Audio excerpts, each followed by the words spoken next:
Hi friends, आज हम लोग एक नई कहानी सुनेंगे खर्चीली सास। एक बार की बात है, सीमा नाम की एक महिला थी। उसकी सास जिसका नाम रमा था, जो कि बहुत खर्चीली थी। सीमा जहाँ बचत पर जोर देती थी, वहीं उसकी सास कोई बचत नहीं करती और बेफिजूल खर्च करती थी।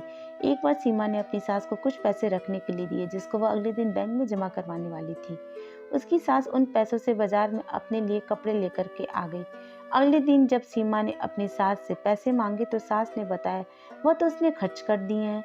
उसने सीमा को कहा कि बचत करने की कोई ज़रूरत नहीं है, ज़िंदगी को अच्छे से जीना चाहिए। सीमा अपनी सास को बेफिजूल घर की लाइट जलाने से मना करती थी, जो कि उसकी सास को बिल्कुल पसंद नहीं था। वह इन बातों पर अपनी बहू सीमा को डांट देती थी। इसके बाद सीमा ने भी निर्णय कर लिया कि वह अपनी सास को रोकेगी नहीं। सीमा ने इसके बाद अपनी सास के कमरे का बल्ब लाकर बदल दिया।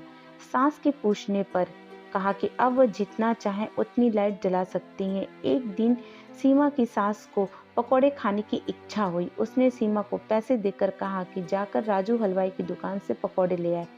कुछ देर में सीमा अपनी सास को पकौड़े लाकर देती है, जो उसकी सास को बहुत पसंद आते हैं।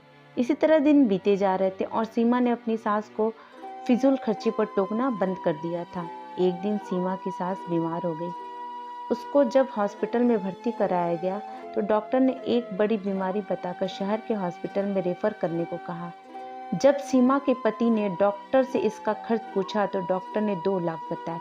यह सुनकर सीमा का पति और उसकी सास बहुत दुखी हो गए कि इतने पैसे हम कहाँ से लाएंगे। लेकिन सीमा ने डॉक्टर को अपनी सास को शहर के डॉक्टर को रेफर करने को कहा, जिससे उसके पति और सास हैरान हो गए। सीमा ने बताया कि यह पैसे उसने घर के खर्च में से बचत करके जोड़े हैं। इसके बाद कुछ दिन बाद सीमा की सास शहर में से अपना इलाज करा के आ गई। अब वह पूरी तरह से स्वस्थ थी। उसने आकर सीमा से पूछा कि तूने इतने पैसे कैसे जोड़े? मैं तो तुझे बचत करते समय हमेशा मना करती थी। सीमा ने बताया कि मैंने सारे घर में कम बिजली प्रयोग करने वाले बल्ब लगाए और जब भी आप बाहर से पकौड़े लाने को कहती थी तो मैं घर पर ही पकौड़े बनाकर खिलाती थी।